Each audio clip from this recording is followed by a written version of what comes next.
Welcome back to Chat Shit, and after 8 long years, the longest minor premiership drought of not Swans history, but over the last 15 years, baby. It's over. The Swans are minor premiers. The season's finished. What a round we had. What a season we had. And we're about to head into the most even finals campaign, heading into it, that I've ever seen. We're going to jump straight into hits and misses, and I'm going to start you off with my hit. What a final round. The 3 final games on Sunday decided the shape of the entire top 8. No team was set bar Sydney in first. This has been the best home and away season I've ever seen. The round just topped it off. There's been this talk from the AFL about a wild card round in the future. You know about this? Yeah. Which would mean that 10 or 11... I don't like it. Don't like it at all. It would mean 10 or 11 teams qualify for finals. It takes away sort of the integrity that you could win 9 or 10 games in a season, then go on and win the premiership. Yeah. What does the home and away season even mean at that point? I think it's silly. This round showed us that we do not need to construct more drama. The drama and the wonder, the glory, it's already there in the final round. We don't need to construct this wildcard round. What's your hit? Well, first thing I want to say is some fans are going to hate you for going crazy about the Swans winning the minor premiership for the first time in 8 years, which is not a very long time in AFL terms. My hit's very similar to yours. What an exciting climactic ending to like an unreal season. 3 finals type games, high intensity, high contested possession games. We got a great look into who might stand up in finals and who could shy away. What else could we expect after this season's just gone by? After like 3 unreal games to finish, St Kilda absolutely nothing to play for, and what do? They stand up and win a game which ended up not mattering. But I just wish I could have heard Ross Lyon's chats over the last 5-6 weeks to get them playing how motivated they're playing. It's not. I wouldn't think it'd be easy to get yourself up for a game like that when you're playing for nothing and the other team's playing for absolutely everything. But yeah, Fremantle didn't stand up, and my miss is just that the regular season's come to an end. Yeah, for so long we had 13, 14 teams in it. The Hawthorn miracle story from 0-5 to being that 4th quarter capitulation against Port Adelaide from finishing in 2nd place. How wild is that?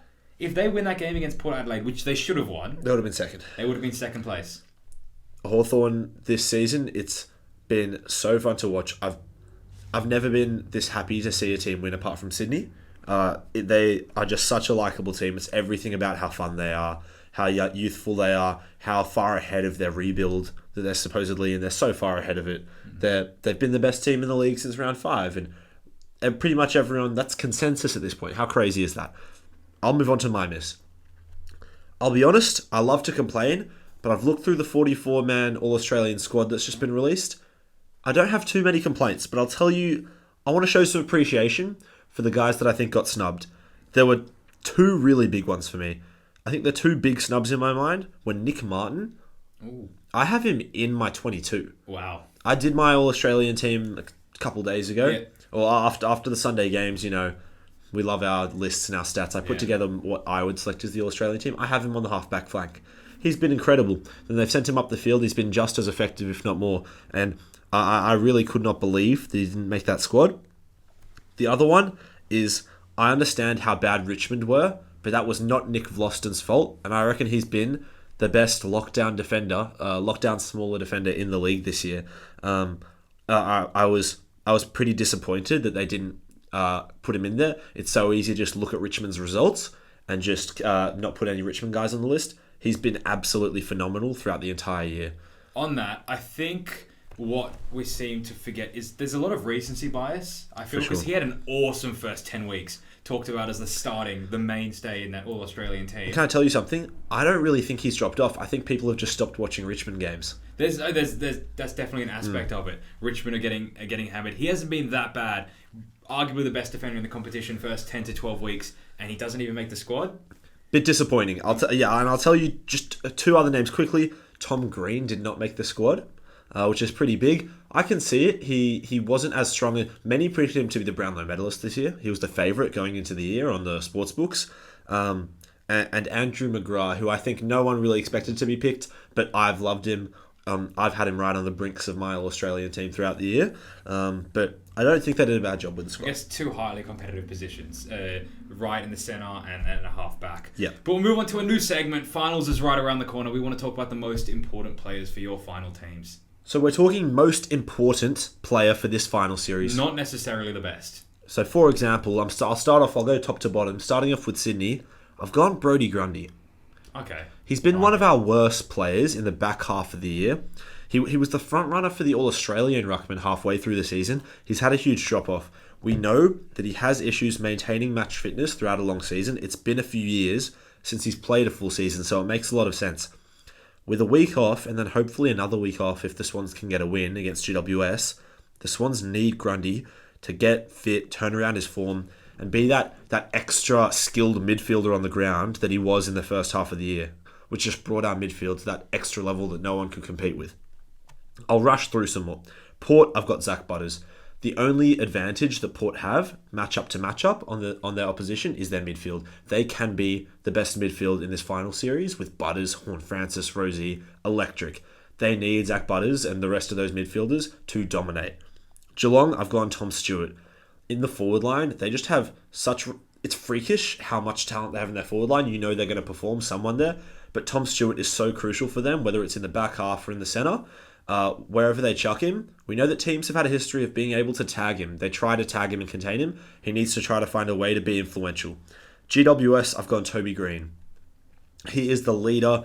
He is the person that has led them to the grand final before, and he's not had his biggest year. Didn't make the All-Australian squad after being the Australian captain last year, and he's going to have to really stand up in the finals. Brisbane, Joe Daniher. We know how on and off he is, and that's why I've put him here. Lachie Neale, you know what he's going to bring, but Joe Daniher, he has the capacity to be just as influential on a game as Lachie Neale, but he can also hide and kick 0 goals for a game, you know? I think, what was it the commentator said? No matter where he's kicking from, he's got a 50% chance of kicking the goal. Which I think was really funny commentary and pretty accurate. For the Bulldogs, it's simple. I've gone the Bont. There are some guys where you know what you're going to get, but it doesn't matter. He's just that influential on a game. He is the best player in the competition. Argue with me in the comments if you want. I want to hear some Carlton fans saying Patrick Cripps and I'll laugh at you. But Bontempelli, he's the most important player for them. Hawthorn, I've gone Sicily. We know how exciting it is when they move the ball. They're kicking so many goals. Just scored, 170 points? Yeah. They're having no trouble moving the ball, getting it going, kicking goals. James Sicily is going to need to lead a very, very short up defence if they want to go a long way in finals, because they cannot slip up for a defense for a half, because then they're just out of finals. Carlton, I've got anyone who can come back. There's no one that can do enough to win a finals game or 2 finals games for them if they don't get players back from injury. They need players back, and that's all it is. I like it. Now, if you've seen these episodes before, you know I love my pyramids. So what have I done? I've done a finals pyramid. It's not based on the best players, it's who's most important. And at the top of the pyramid will be the most important player, I think, in the entire competition. And as teams drop out, the players do as well. So when we come grand final day, there'll be 6 players from the 2 grand final teams. We've got 3 tiers. In the 3rd tier, Tom Stewart. Can he beat the tag? We know it's coming. Why do we think so alike? We know how influential Tom Stewart is to their team. The tag was dropped for quite a few weeks. Geelong's form picked up. St Kilda brought back the hard tag. St Kilda rolled them over. You rarely see a coach move a superstar, move their position entirely on a field because of how hard they get tagged. Tom Stewart has been tagged in his spare back roll so hard that he's been moved to the midfield purely so he can try avoid the tag. Now, there's been talk that he might go and play on the best player in the opposition, which I think would be bold because he's never tagged before. But I mean, if he's getting tagged and chooses to tag their best player, you could potentially counter it. I've never seen it done before. The person being tagged go and tag, but I think it'd be interesting if they decided to go down that route. But if he does beat the tag, it would go a long way to Geelong in this final series. Joining him in the 3rd tier, I have Patrick Cripps. I don't think they have a chance without him, but they'll also need Colonel Mackay and the guys coming back to actually get through these upcoming games. They got a massive game up north in Brisbane, and they're going to need a huge performance from the Brownlow favourite, and especially with the guys around him as well. In the 3rd tier as well, I have Chad Warner. Yeah. Now, we know the Swans have stars. They have Heaney, Goulden, etc. But if Warner can get off the chain and is breaking tackles, winning contested footy, kicking 2+ goals. I remember when he had 3 games in a row where over those 3 games he kicked like 10 goals and had 95 touches. Exactly. I just think with him firing, and if he can get back to his best, I think the Swans will get it done. I think he's their most important player. I know you said Grundy, and I like the pick, but I'm going to go Chad Warner here. In the second tier, I've got Harris Andrews. Arguably the best defender of the competition, and with the likes of Kono and Mackay to return, if he stands up, I think Brisbane win. I know they have the stars in the midfield. They've got Danaher forward, who's hugely important. They've got Cameron as well. But I think if he can stand up, with Payne might come back, I think they're a massive, massive chance to win this game and go really far in this final series. I agree. And you said earlier that Nick Voston might have been the best defender in the league in the front half of the year. I think we'd agree that Harris Andrews has been the best defender in the back half of the year. And it's just been awesome what he's doing. 100%. Joining him in the second tier, you went Toby Green. I went Jesse Hogan. So, best forward in the competition against an undersized Sydney defence. If he can get hold of McCartan, Melik and Rampy, whoever goes to him, and they have a really cool system where Cadman goes onto the guy that's marking him and then he seems to get a little bit free. If he can get free and he can start clunking marks, goes a massive, massive way to GWS beating Sydney. I just want to quickly give a shout out to Adam Kingsley. He's, for a relatively inexperienced AFL coach, what he does with this GWS team is absolutely phenomenal, and they are such an enjoyable team to watch. 100%. But yeah, I think Hogan's key if they want to get it done against Sydney. Now, top of the pyramid, who I think is the most important player for their team and the most important player, most influential in this competition, I've got Jason Horne-Francis. Now, I don't think there's a player in the competition, bar maybe Hayden Young, that has more damage per touch. Hits the contest at serious speed, lethal on the forward line. You see him at full forward all the time. If Port have any hope in their final series, I believe it's on Jason Horne-Francis and how he chooses to perform. He's untaggable. He'll take you forward and he'll beat you in the forward line. I think he's the most important player for his team in finals footy. I like that wording, or I'm going to question that wording of how he chooses to perform. You reckon he just goes, I'm going to be the best player on the ground today. Or, no, I'll take a week off and just lose this one. I just think he's quite inconsistent with the form that he brings, and if he's on, I think Port really get going. If he can get 20 plus touches in the game, it's usually 10 to 12 score involvements from those 20 touches, I think Port win the game. So I think if he's on, Port are on, and they're on their way. And I don't think he'll make it this year, but he hasn't had any. We know that he can do so much more than he's done this year. He can be so much more consistent, and still he's made this All-Australian squad. So he's going to be a guy that just gets a lot of accolades throughout his career. 100%. Now, this is still a regular podcast of the regular season round 24, so we are going to jump into our top 5 players of the round. In number 5, I've got a Swans player, and it'll be my only Swans player. I've got Nick Blakey. Oh, yeah. I chatted a lot of nonsense at the start of the year about how he was a top 10 player in the league, and I don't think he's far off. I think he's the best half-backman in the league, should be a lock for the All-Australian team, and I think he locked it away with this performance. 2 goals and 32. How does a guy that plays pretty deep in the back line kick 2 goals?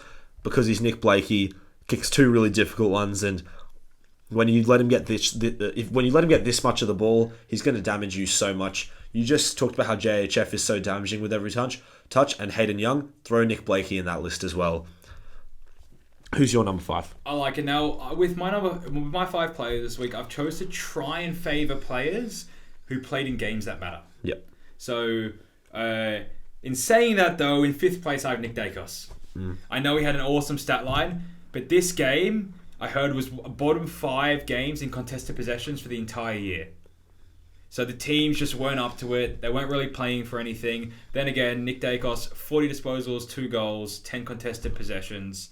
11 score involvements at 77%. So I think I had to recognise his performance. Only 2 Melbourne players got more than 3 tackles. I know they got 4 and 5. It was a very dead game to watch, and to compound that in the game when lightning came and delayed the game by another 30-40 minutes. But yeah, just because of the stat line, I had to recognise it, and he locks up another 3 votes. Yep, I got Dacos at 4 because you can only play in the game that you're at, and he brought fire and passion and effort throughout the game, and did as Nick Dacos does. Who's your number 4? My number 4 is Jeremy Cameron. Now, he kicked 9, and in usual other games when you kick 9, you'd be a lot higher up the list, but he was playing as a VFL side defence. There was no McGovern, there was no Barras, and after he kicked about 6 to half time, I'm not really sure what it was, they were just 7. They were sort of just looking for him, and at the end, anytime one of the Geelong players took a mark inside 50, there were two West Coast guys who were just marking him just so he couldn't get his way up to the 10 goals. Now, yes, it's 9 goals. It's only the second time this season a team has kicked 9+ goals. However, a game that didn't matter much for West Coast. They didn't bring it at all. So yeah, that's why I've got him in 4th. At number 3, I saw one of the most flawless midfield performances I've seen of the year, and the only reason that it's at number 3 is because it was in like 124-point drubbing of a lifeless North Melbourne, and it was Jai Newcomb. Yeah. Have you got him in there at all? I didn't have him in there. Yeah, it makes sense. It makes sense. The reason of the game just didn't matter. But nonetheless, line, though. it was the goal in 35, which is what you look at, but 15 score involvements, a goal and 4 goal assists. I didn't even see that. Went at 90% while almost leading the game in contested possessions. Like, it was just as clean as it gets, and as much as North were lifeless, the energy of this Hawthorn team, because they had everything to play for, to try to push, because they could have had any spot in the final round. They could have finished 4th, they could have finished 10th or 11th. Like, they had absolutely everything to play for in every single minute until the end, and Newcomb brought it. He was phenomenal. So he's my number 3 and could have easily been named number 1 there. I like it. It'll be exciting to see if he can stand up in finals. My number 3, the man I've just talked about, I have Jason Horne-Francis at number 3. 2 goals, 20 touches. So not a massive game in terms of touches, but like I said before, I don't think he needs many touches to damage the game. If he can hit that 20 mark, he can be incredibly damaging. 8 score involvements, 1 assist. Doesn't have too many centre bounces, but he's still got 5 clearances at 70%, 10 contested possessions. So just also, he beat the eye test as well. I thought he was everywhere, especially in that final quarter when it really mattered, when Port were playing for that home qualifying and potentially prelim final. He really stood up. Yeah. And my number 2, who's the best player in the league when he doesn't get tagged? Oh, my man Lockie. And who didn't get tagged? Oh, they never tag Lockie. They never tag him! And when they do, it works! It doesn't make any sense to us. But Lockie Neal, again, wasn't tagged. Led the game in disposals with 40. Led the game in contested possessions with 19. Kicked a goal. Led the game in score involvements. Went at 82%. Had 2 goal assists. Didn't have a clanger in the entire game with his 40 disposals. We know he's the cleanest guy with his hands in the competition. One of the most skillful and intelligent midfielders around, and he is going to be an absolute menace in finals. If he doesn't get tagged, Brisbane might win the premiership. So that was Lockie Neal's performance. I like it. I also had Lockie Neal in the second position, so I'll just go in my number 1.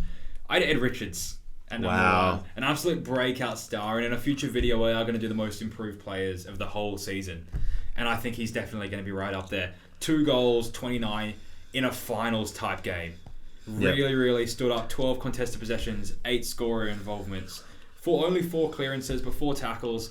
The run that he brings, just getting the ball on the outside and be able to progress the ball forward. And I think we've got to analyse the stats a little bit. Don't just look. We think we love stats, but you don't look at them at face value. This was a game where you don't even look at disposal efficiency, because it is just get the ball forward, keep the pressure on, just get it moving, and if it goes to and touches GWS hands before Bulldogs hands, that doesn't really mean much, because it's just going to be pressure at the next stoppage. So 55% disposal efficiency doesn't mean anything. He was phenomenal. Yeah. I wish I had him in my top 5, and now I feel bad.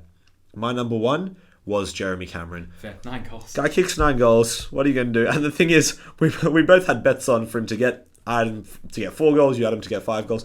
It was just going to happen no matter what. Yeah. West Coast already struggled to defend, and they didn't have either of their 2 key backs. So what's going to happen? Jeremy Cameron's going to kick 9. We'll move on to our next segment, but just before that, make sure you stick around to the end, because we're going to do our round 1 finals predictions. We'll get into the footy pyramid. The last footy pyramid of the season. We're going to jump straight into it. There are no outs, there are no ins. In the 5th tier, keeping his place, is Tom Green, Errol Goulden. Sarong moves down, got absolutely hammered by the tag and didn't stand up in a finals type game. Heaney held his spot. He was on top of the ladder for most of the season. And Hayden Young holds a spot in the 5th tier. Just quickly on Sarong and Hayden Young, just a couple of Freo players mentioned. We haven't had a moment to mention their end of the year. It was all in their hands. It was all in their control. And they lost their last 4 games of the year, all in relatively tight affairs. Incredibly disappointing. A few tight results go differently, and they finish second. So I mean, we're not saying the games weren't tough. I think bar that Essendon game, which is the one where Essendon stormed home and ended up, I think, beating them by a point. I think 4 weeks ago. Yep. They had 3 tough games. They just had to get over the line on one of them and just couldn't manage to do it. Just one. Yep. Moving on to the 4th tier, Zach Merritt moves up a tier, had an awesome game. Harry Sheasel moves down. I mean, he just didn't play twice. Zach Butters holds a spot and Sicily holds a spot. Moving into the third tier, Trelaw holds a spot. Dacos moves up a tier. Hogan holds a spot. Top 3 will stay the same. Neil and Cripps in the second tier. And topping the footy pyramid is Marcus Bontempelli. Let's get into the final power rankings of the season. So for the final power rankings, we're only talking the finals teams, the teams that are still remaining. And we start off in 8th. It's undeniable, sitting way below everyone else is Carlton just because of their availability. They just snuck into finals, which they had no control over because of that Port win over Freo. And the injury list is massive. It's all going to depend on who they can get back. We know Curnow and McGovern definitely come back because they were maybes for the game that just went. But the others, Doherty and Mackay, Martin, we're not sure about yet. I will say as a caveat, even despite this, they showed a lot of spirit in that game against St Kilda. St Kilda are playing really good footy. They're playing finals footy. And they almost got across the line. No matter who's available, I think it'll be a close game. They're going to put up a fight against Brisbane. Next up, in 7th, I have a team sitting in 3rd on the ladder, which is Geelong. And I think the reason I have them here is now we're talking finals footy. And they have been so clinical when it comes to winning at home and taking care of the teams below them on the ladder. They're going to be doing neither of those things this week. They're going to be playing Port Adelaide, who are on a 6-game win streak or something, 5 or 6-game win streak, and they're going to be playing away from home. Now, while they are clinical at getting the job done when it's easy, I don't know if they have the quality, if they have the midfield power to win finals games. I could easily see them going out in straight sets. Next up, bold call. I love talking down Geelong. We always underestimate Geelong. I've talked down Geelong all season, and now they've made the top 4, almost got a home final in 2nd, so I'm just going to keep doing it. It's my brand now. Next up, we go with the Bulldogs, and I think every team from here is in pretty hot form. All of this top 6 is feeling hot and backing themselves to win it all, including Geelong, but you got Bulldogs in 6. Next up is Brisbane, who have not been in the best form heading into finals. It's huge that they got that big win against Essendon in the final round. Kicked really inaccurately though, and we know that can easily change. They will be bummed that they did not make a top 4 spot. They started the season 0-4, and if they just started the season even 2-2, they're comfortably in the top 4. Next up is Port Adelaide, and while they have the biggest win streak heading into finals, I reckon there are 3 teams that are feeling hotter and that you back more to win these finals games. If I'm thinking who I'm going to back to win a game, it's going to be GWS over Port, who I have in 3rd. And then in 2nd, I have the Swans. And I don't think that this is silly at all. The game's gone. No. Okay. They don't even have a double chance. You're going to put This is what I'm saying. It's not about who I think is going most likely to win the premiership, because in that case, Hawthorn sit in 5th or 6th. But I'm saying, who do I back to win a game? If I put Sydney up against Hawthorn this week, Hawthorn might be a favourite in my eyes. That they're playing the best footy in the league, and it's no longer just some hot form, some confidence. This is a prolonged stretch of 18 games. 18 games where they've been the best side in footy, and they're an underdog. They're $2 and a little bit to beat Bulldogs this week. I'm going to be putting the mortgage on it because I think they are strong everywhere. It's not just ball movement now. You've got a strong defence, you've got a strong forward line, and you've got an electric midfield with some incredible coaching. I think the Hawthorn Hawks are the hottest team in the league. If you let them get to a prelim, Jesus Christ, anything could happen. The integrity of this segment is completely gone. Tell me what's wrong there? Are they not playing the best footy in the league right now? I understand that, but I think the factor of them not being in the top 4 has to come into it. If I'm talking premiership favouritism, that's not the same list. That's not what I'm talking about here. Okay. I'll buy it. But speaking of our top 8 finals, we're going to talk about who we think is going to win in these 4 first finals games. Starting Thursday night in Adelaide, Port vs Geelong. Who do you see winning it? That is the toughest one for me. Really? I think it's the toughest one for me. Friday night game was the toughest one. Yeah, they're all tough. It's finals footy and it's been an even competition. But you've got Port, who are hot, versus Geelong, who have a history of when they make the top 8, they go far. They go far. Port Adelaide have the opposite reputation. They put themselves in great positions like this. Second, it's perfect. Home all the way through to the grand final if they want to. Get the double chance, but they never get it done. I'm going to go with Port. I think this is the year where it's set up well. They're against a Geelong team that does not have a good record against top 8 teams this season. They've just gotten it done against the teams below them. I'm taking Port. I was so floppy with this one because my mind's telling me to pick Port based on how they're playing recently. I'll come back here. They're at home. Geelong aren't in the greatest bit of form, especially against the top sides, getting battered by St Kilda a couple of weeks ago. You're still deciding as we speak. Still deciding. I've got Port written down here, but I'm going to go Geelong.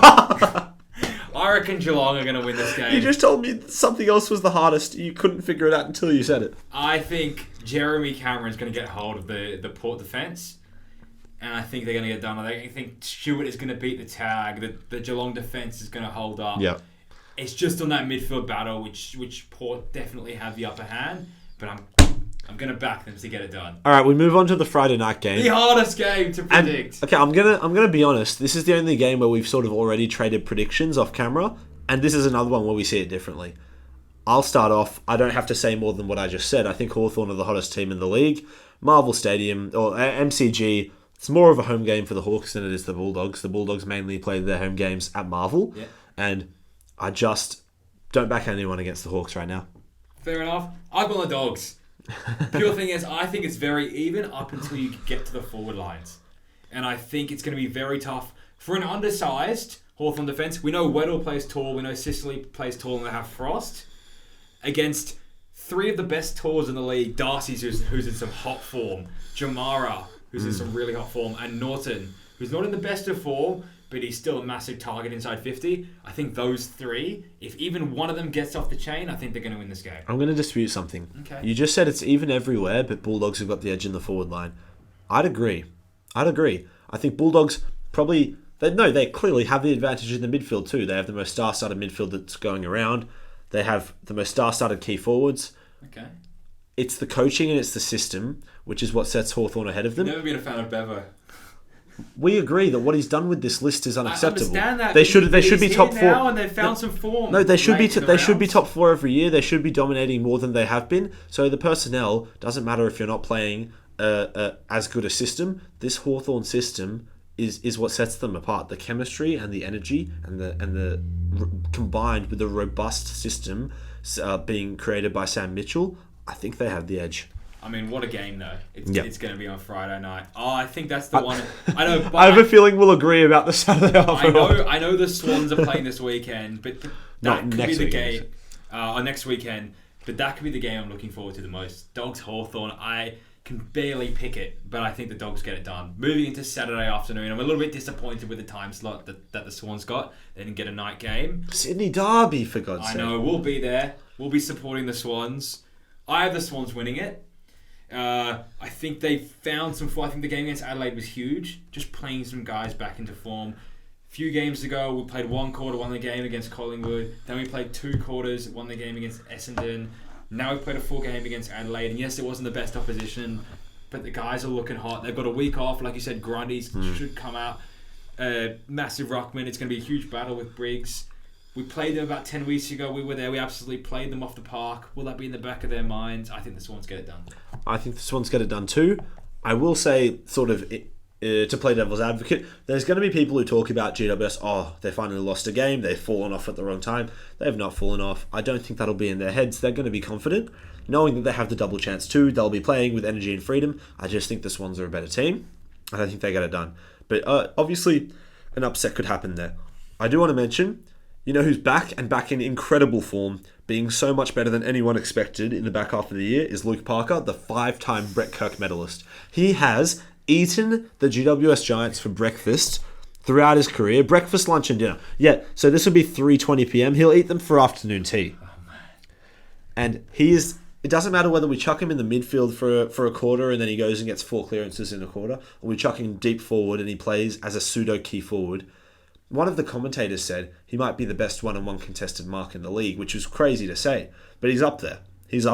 So he'll be huge. Also, we know that the Swans are going to have their best 23 out there. We expect Papley and McInerney to be back.